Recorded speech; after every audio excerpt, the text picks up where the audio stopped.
زمین پر قتل کی ابتدا کر دی، زمین کو پہلے خون سے رنگ دیا۔ تاریخ انسانی میں یہ سب سے پہلا جرم تھا جو قابیل کے ہاتھوں ہوا۔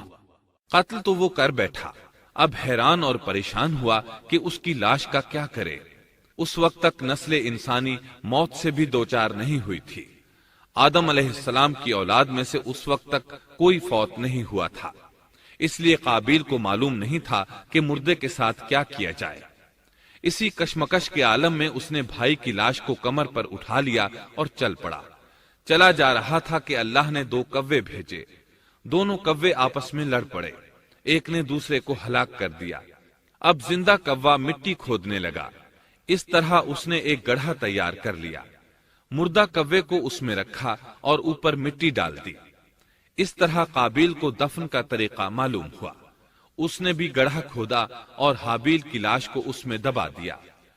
وہ اپنے کیے پر نادم ضرور تھا، لیکن اس نے اللہ سے معافی نہ مانگی، جبکہ انسان کے لیے ضروری ہے کہ اس سے کوئی گناہ ہو جائے تو اللہ سے معافی مانگے۔ قابیل اور حابیل کے درمیان جو مکالمہ ہوا، اللہ تعالیٰ نے اس کا ذکر سورہ مائدہ آیت 27 تا 29 میں کیا ہے۔ اللہ فرماتے ہیں، وَاتْلُ عَلَيْهِمْ نَبَأَ ابْنَيْ آدَمَ بِالْحَقِّ إِذْ قَرَّبَا قُرْبَانًا فَتُقُبِّلَ مِنْ أَحَدِهِمَا وَلَمْ يُتَقَبَّلْ مِنَ الْآخَرِ قَالَ لَأَقْتُلَنَّكَ قال إنما يتقبل الله من المتقين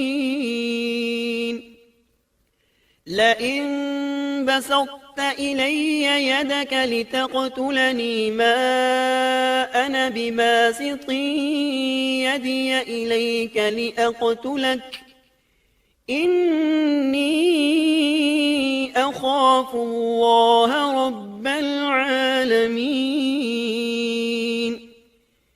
إني أريد أن تبوء بإثمي وإثمك فتكون من أصحاب النار وذلك جزاء الظالمين۔ آدم علیہ السلام کے دونوں بیٹوں کا کھرا کھرا حال بھی انہیں سنا دو۔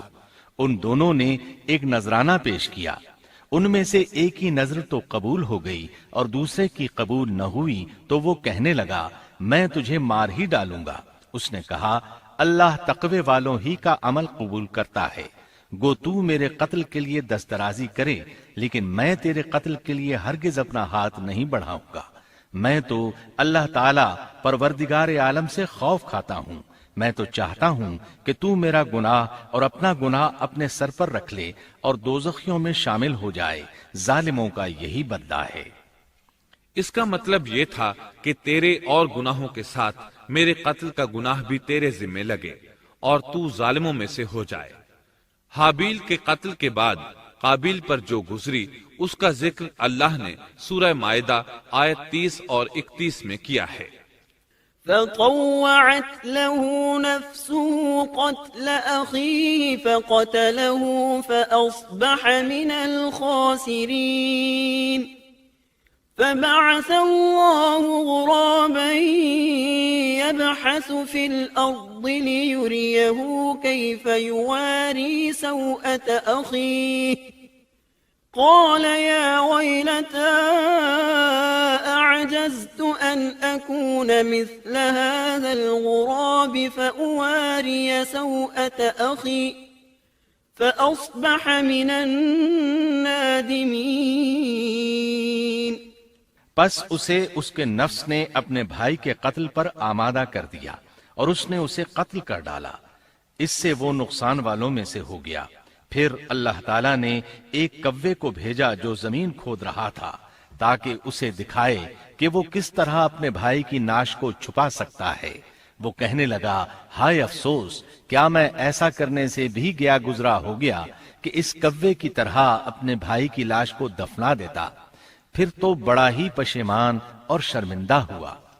امام احمد، ترمذی، اور ابو داود نے سیدنا سعد بن ابی وقاص رضی اللہ عنہ سے روایت کی ہے کہ انہوں نے سیدنا عثمان رضی اللہ عنہ کی شہادت کے فتنے کے وقت فرمایا، میں گواہی دیتا ہوں کہ رسول اکرم صلی اللہ علیہ وسلم نے فرمایا تھا، ایک بہت بڑا فتنہ رونما ہوگا، اس میں بیٹھنے والا کھڑے ہونے والے سے بہتر ہوگا اور کھڑا ہونے والا چلنے والے سے بہتر ہوگا اور چلنے والا دوڑنے والے سے بہتر ہوگا۔ کسی نے کہا، اگر کوئی میرے گھر میں داخل ہو کر میری طرف ہاتھ بڑھائے تاکہ وہ مجھے قتل کر دے تو آپ صلی اللہ علیہ وسلم نے فرمایا، تو آدم علیہ السلام کے بیٹے کی طرح قتل ہو جا، یعنی اس فتنے میں قتل ہو جانا، حابیل کی سنت پر عمل کرتے ہوئے خود ہاتھ نہ اٹھانا، قاتل کہلانے کی بجائے مقتول ہونے کو پسند کرنا۔ اسی طرح مسند احمد کی ایک روایت میں ہے، رسول اللہ صلی اللہ علیہ وسلم نے فرمایا، دنیا میں جب بھی کوئی ظلم سے قتل ہوتا ہے تو اس کا گناہ آدم علیہ السلام کے پہلے بیٹے قابیل کی گردن پر ضرور ہوتا ہے، اس لیے کہ وہ پہلا شخص ہے جس نے ظالمانہ قتل کی ابتدا کی اور یہ ناپاک طریقہ جاری کیا۔ اس حدیث سے اس جرم کی نوعیت کا بخوبی اندازہ ہوتا ہے کہ اللہ تعالیٰ نے اس کو صرف ایک قتل قرار نہیں دیا بلکہ اس کو ایک گھناؤنی حرکت قرار دیا۔ قیامت تک آنے والے لوگ جو اس گناہ کے مرتکب ہوں گے ان کا کچھ گناہ قابیل کے حساب میں ڈالا جائے گا۔ حابیل کو قتل کرنے کے بعد قابیل نے اپنی بیوی کو ساتھ لیا اور دور دراز نرم زمین کے پاس جا کر رہائش پذیر ہو گیا اور آدم علیہ السلام کے سامنے تک نہ ہوا۔ آدم علیہ السلام پہاڑوں کے قریب ایک بستی میں رہ رہے تھے، یہ ان سے بہت دور جا بسا تھا۔ اس طرح قابیل کا آدم علیہ السلام سے رابطہ بالکل ختم ہو گیا اور اس سے ایک نئی نسل کی ابتدا ہوئی۔ فحاشی اور اریانی کو ان کے ہاں عروج حاصل تھا۔ عبادت یہ لوگ اگرچہ اللہ ہی کی کرتے تھے لیکن آدم علیہ السلام کی شریعت کے خلاف بے حیائی کے دل دادا تھے۔ تقوی کی قلت، احکام الہی کی نافرمانی اور فحاشی کا فروغ ان کے شب و روز کا معمول تھا۔ اس کے بعد لوگ دو گروہوں میں تقسیم ہو گئے، شریر اور برے لوگ قابیل کے ساتھ مل گئے اور آدم علیہ السلام کے دیگر بیٹے اور نیک لوگ آدم علیہ السلام کے ساتھ مل گئے۔ آدم علیہ السلام 960 سال زندہ رہے۔ ان کی کل عمر تو 1000 سال تھی لیکن 40 سال کم کر دی گئی۔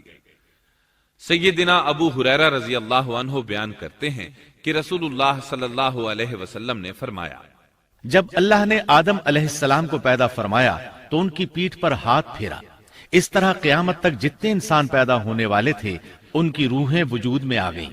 پھر ہر انسان کی آنکھوں کے درمیان ایک نور رکھ کر آدم علیہ السلام کے سامنے پیش کیا۔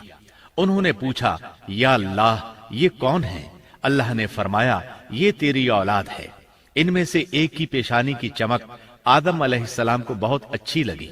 انہوں نے پوچھا، یا اللہ یہ کون ہے؟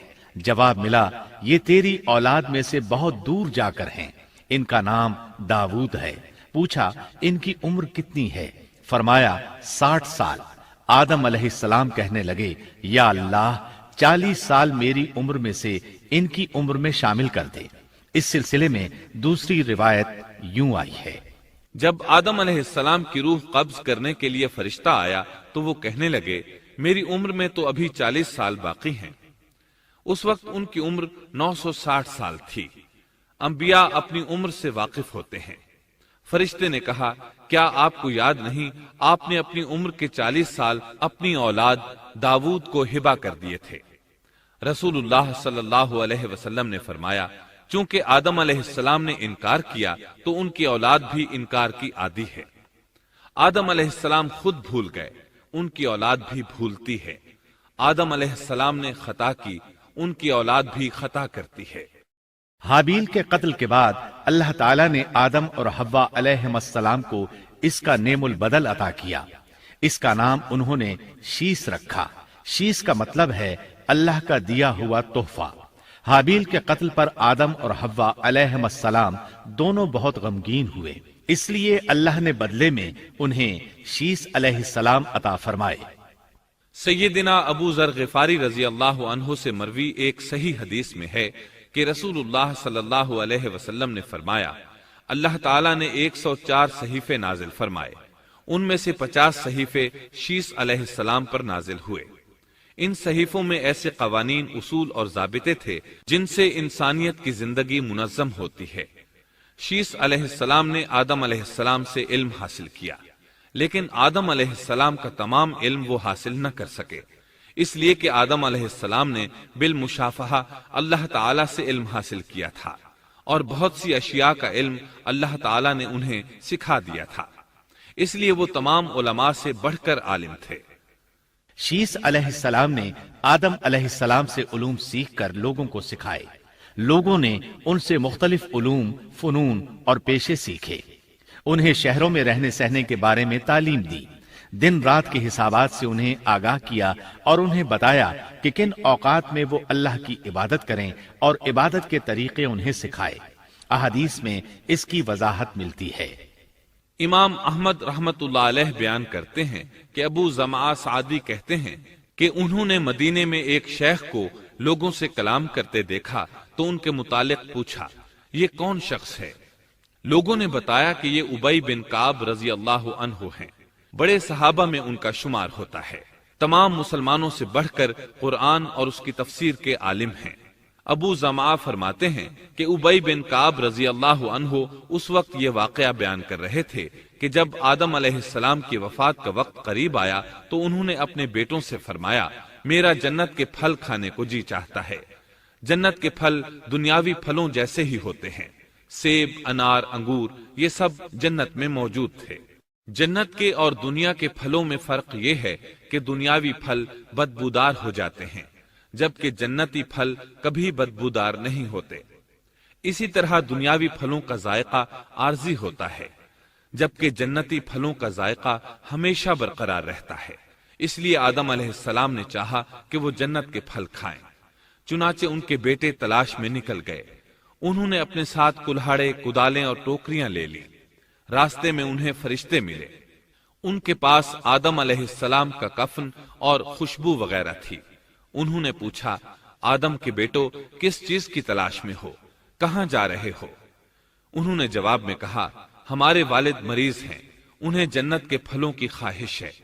فرشتے ان کے سامنے انسانی شکل میں آئے تھے، ان کی بات سن کر بولے، واپس جاؤ، تمہارے والد فوت ہونے کے قریب ہیں، اب ان میں اتنی طاقت نہیں رہی کہ پھل کھا سکیں۔ جب فرشتے آدم علیہ السلام کی روح قبض کرنے کے لیے آئے تو حوا علیہ السلام نے انہیں پہچان لیا۔ وہ بلند آواز سے آدم علیہ السلام کو پکارنے لگی، ان کے ساتھ چمٹ گئیں۔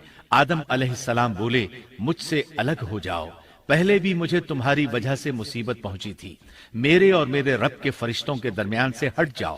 پھر فرشتوں نے آدم علیہ السلام کی روح قبض کی، انہیں غسل دیا، کفن پہنایا، خوشبو لگائی، آپ کی قبر کھودی، پھر انہوں نے آدم علیہ السلام کی نماز جنازہ ادا کی۔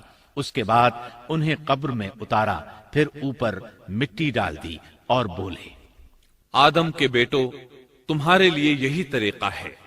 اس وقت تک لوگ کفن دفن کے احکامات سے واقف نہیں تھے، انہیں علم نہ تھا کہ قابیل نے اپنے بھائی کو کیسے دفن کیا تھا، اس لیے فرشتوں کو بھیجا گیا تاکہ تدفین کا طریقہ بتا دیں۔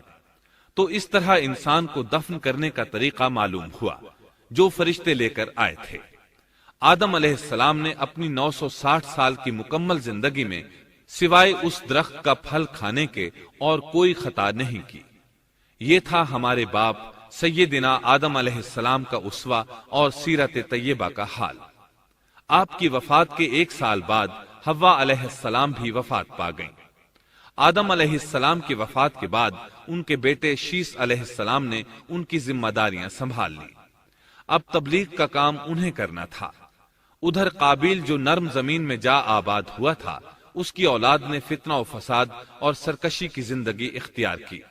انہوں نے قتل و غارت گری کا بازار گرم کر دیا۔ یہ لوگ آدم علیہ السلام کی قوم کے پاس سے گزرتے تو وہاں بھی فساد مچاتے۔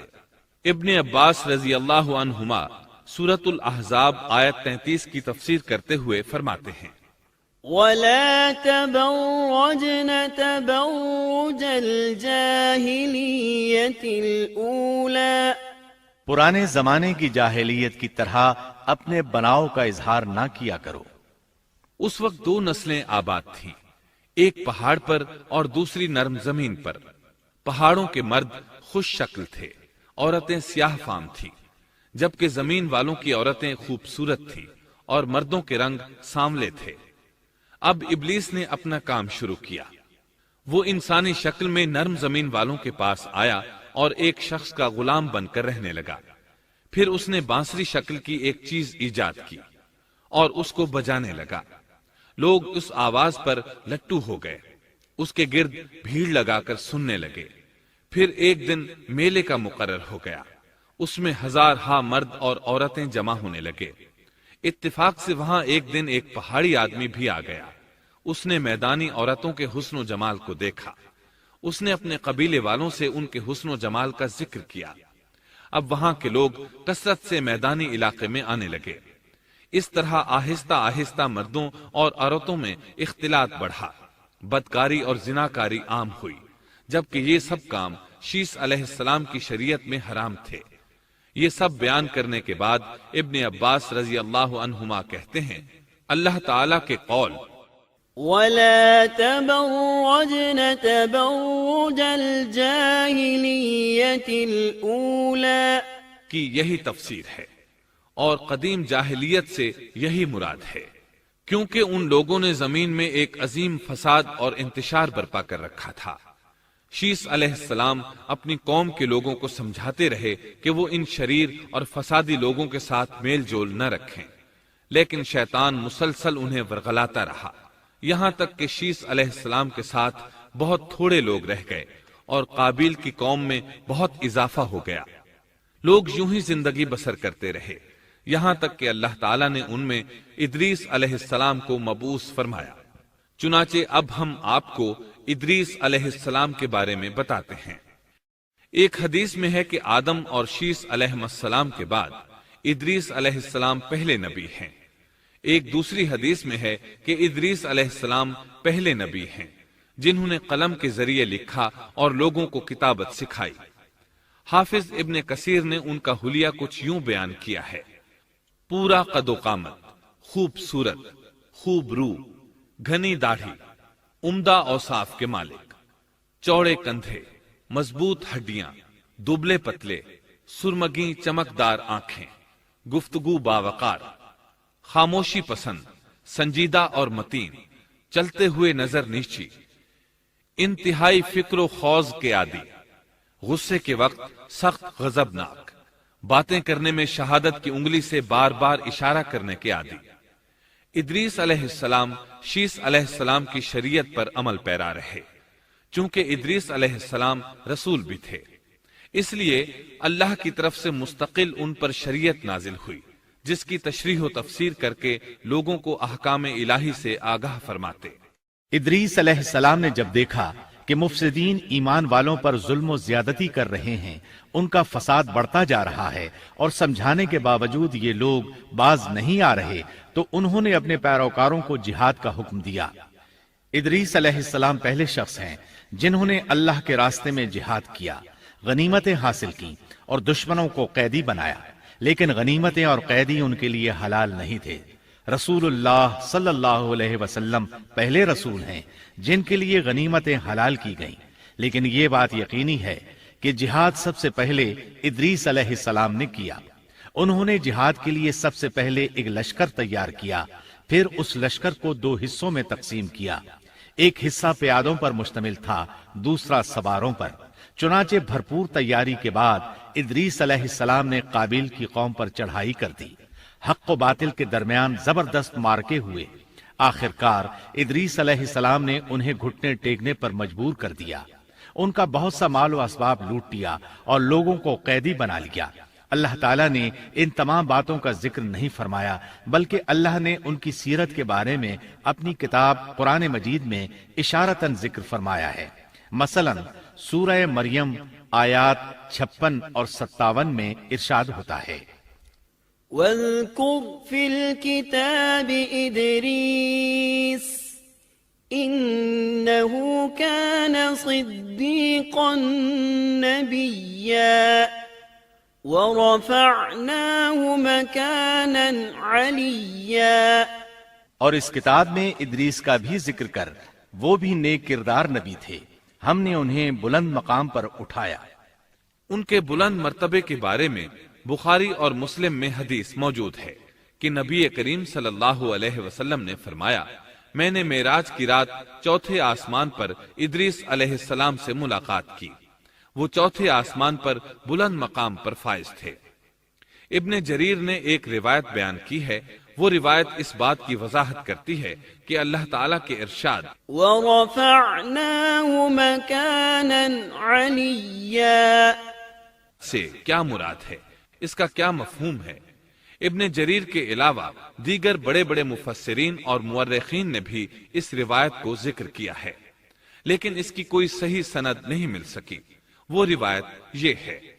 ابن ابی حاتم وغیرہ نے اس روایت کو ہلال بن یسار سے بیان کیا ہے، وہ کہتے ہیں میری موجودگی میں ابن عباس رضی اللہ عنہما نے کعب رحمت اللہ علیہ سے پوچھا، کعب، ادریس علیہ السلام کے متعلق اللہ تعالیٰ کے اس قول وَرَفَعْنَاهُ مَكَانًا عَلِيًّا ہم نے انہیں بلند مقام پر اٹھا لیا کا کیا مطلب ہے؟ تو کعب رحمت اللہ علیہ نے جواب دیا، اللہ تعالیٰ نے ادریس علیہ السلام پر ایک مرتبہ یہ وحی نازل فرمائی، اے ادریس، تمام اہل دنیا جس قدر روزانہ نیک عمل کریں گے ان سب کے برابر میں تجھے ہر دن اجر دوں گا۔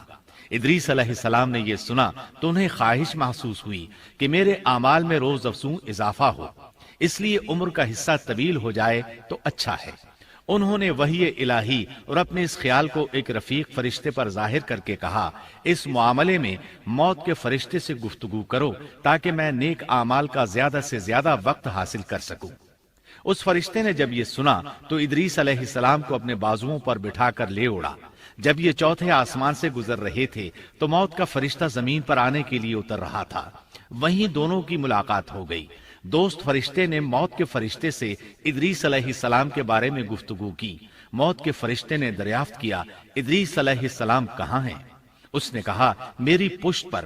موت کا فرشتہ کہنے لگا، مجھے اللہ کی طرف سے یہ حکم ملا ہے کہ چوتھے آسمان پر ادریس علیہ السلام کی روح قبض کروں، اس لیے میں سخت حیرت میں تھا کہ یہ کیسے ممکن ہے، ادریس علیہ السلام تو زمین پر ہیں۔ چنانچہ موت کا فرشتہ ادریس علیہ السلام کے پاس آیا، ان سے اجازت طلب کی اور ان کی روح قبض کر لی۔